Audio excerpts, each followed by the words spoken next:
people will never respect you until people knows that disrespecting you comes with immediate confrontational consequences. Avec son passeport européen, toi tu es noir avec le passeport européen, on ne te reconnaît pas d'abord, surtout les femmes. Elle ne te reconnaît pas. Elle te dit mets-toi à côté, passeport contrôle. Guys, what I planned about this video is in the best of health, in the best of mind, and of course in the best of spirit.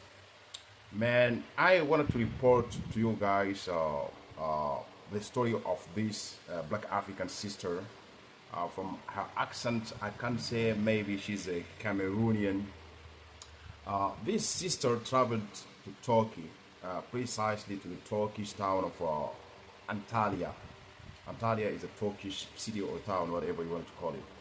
So this sister, once she reached the Antalya airport, she kind of had to be confronted with some discriminatory behaviors from the people at the airport who check these people's passports.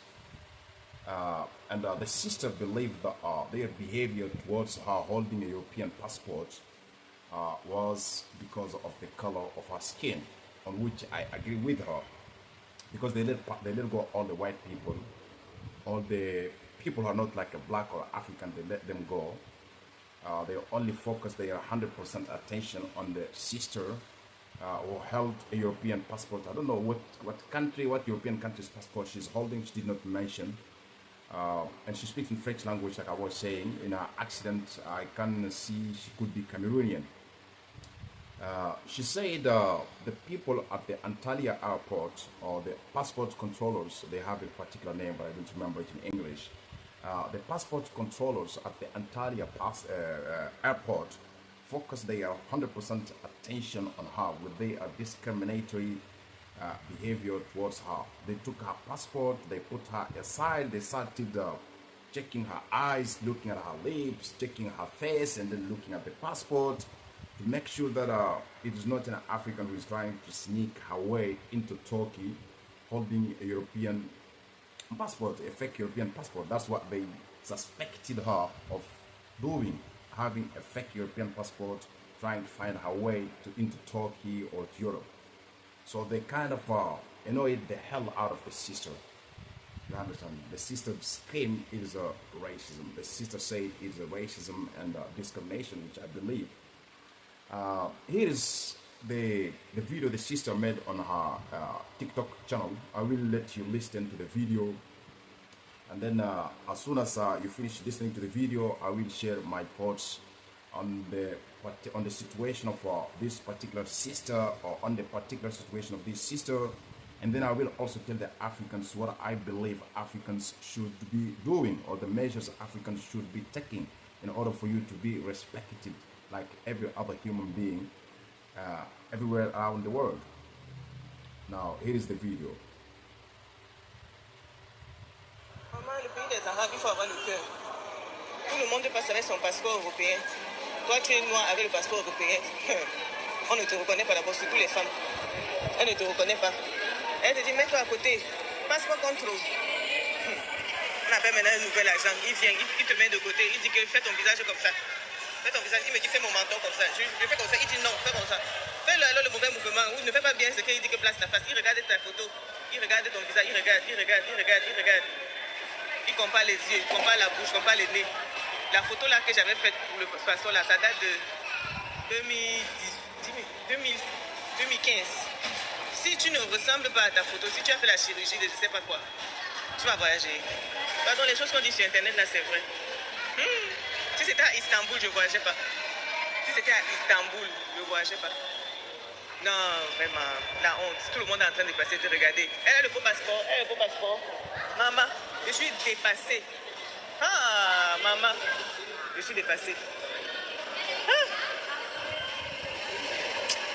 Non, le racisme, c'est quelque chose. C'est-à-dire que quand ça te rattrape loin comme ça, là, je suis épuisée, maman, je vais seulement rentrer. 20 minutes de perdu à comparer mon nez, mes yeux. C'est quoi tout ça? Ils n'ont pas l'appareil qui fait la photo, je sais, la reconnaissance faciale. Ah. Non, nous les noirs, on n'a pas droit à chirurgie. So as you guys have heard in the video, for those who speak French language, you have heard what the sister said regarding the incident that happened to her at the Antalya airport in Turkey.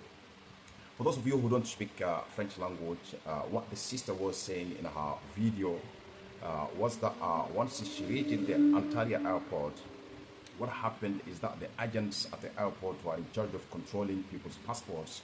They focused their 100% attention on her. They took her to the side and they called another agent to come. Another agent come, I think another specialized agent in detecting people's faces.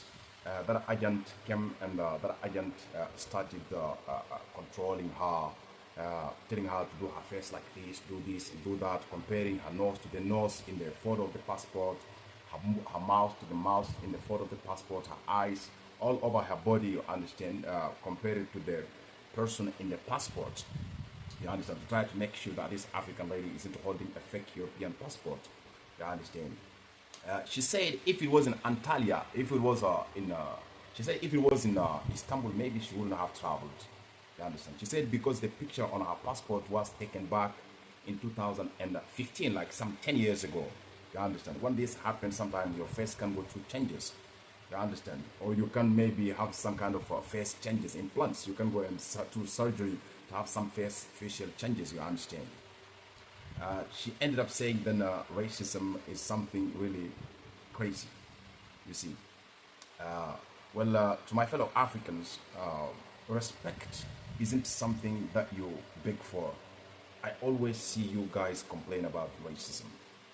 Video after video, you go to China, you become victims of racism. You go in the Arab world, in the Middle East, you become victims of racism. You make videos, you complain about it. You are in Europe, you complain of racism every single day.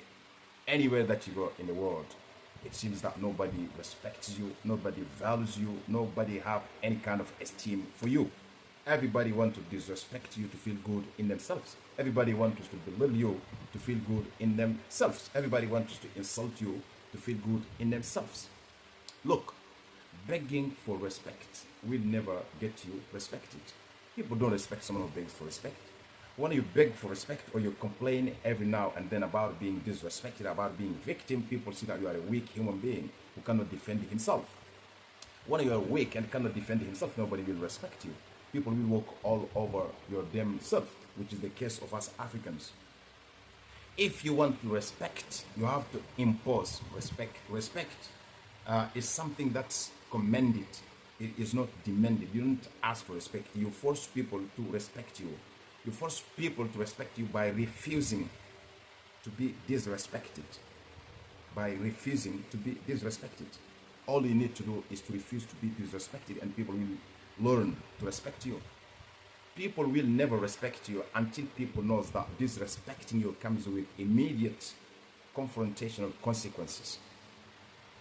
People will never respect you until they know that disrespecting you comes with consequences.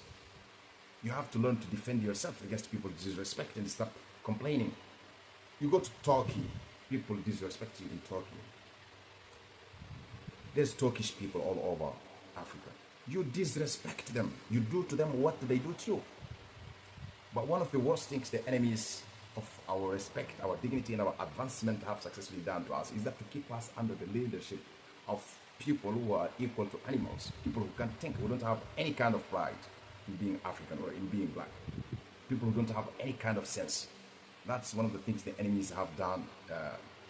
That's one of the worst things the enemies have done to us. We have the most worthless leaders on the face of this planet Earth who never defend us on any level. You understand? Not socially, not politically, and not economically. Because they're not elected by us, they're elected by our enemies. You see? But we, the African people, if we had any sense at all, we could force people to respect us. We could force people to have regard to our dignity. Only if we had sense. Only if we respected ourselves enough to refuse to be disrespected, people would respect us. Another thing is what you always complain about being disrespected in the Arab world, in Europe, and in Turkey, or I don't know where else. Why do you go to the places you believe you will get disrespected? Africans went there again and again, always got disrespected. Why do you go there again? Respect yourself, to distance yourself from anyone or anything that don't respect you. Respect yourself enough to distance yourself from anyone or anything that don't respect you. But you complain about being disrespected, and the next day you go to them again. You go to their restaurants, you go to their countries, you go to their clothing shops. It is always they following you around like dogs. When you enter their shops, they follow around like dogs as if you are going to steal their things. You know all this, but you still go there. It means you don't have respect for yourselves. You don't have respect for yourselves. Fellow Africans, stop being, especially the African man, because every struggle and the suffering and the humiliation the black woman and the black child are experiencing on this planet Earth is caused by the cowardice of the black man, by the lack of intelligence of the black man, by the lack of creativity of the black man, who can't even assure the well-being of his women and his children. Despite Africa being the richest continent on the face of this planet Earth, we live as the poorest people on the face of the earth, all because of the cowardice of the black man. So man, I just came across the story of this sister, man, and I had to kind of share it with you guys. And again, like I said, if you want to be respected, refuse to be disrespected. It is very simple. If you refuse to be disrespected, people will learn to respect you. And you don't refuse to be disrespected by just begging people. You have to demonstratively show people that you are ready for whatsoever, for your respect and your dignity. And people will learn to respect you. Peace out, guys.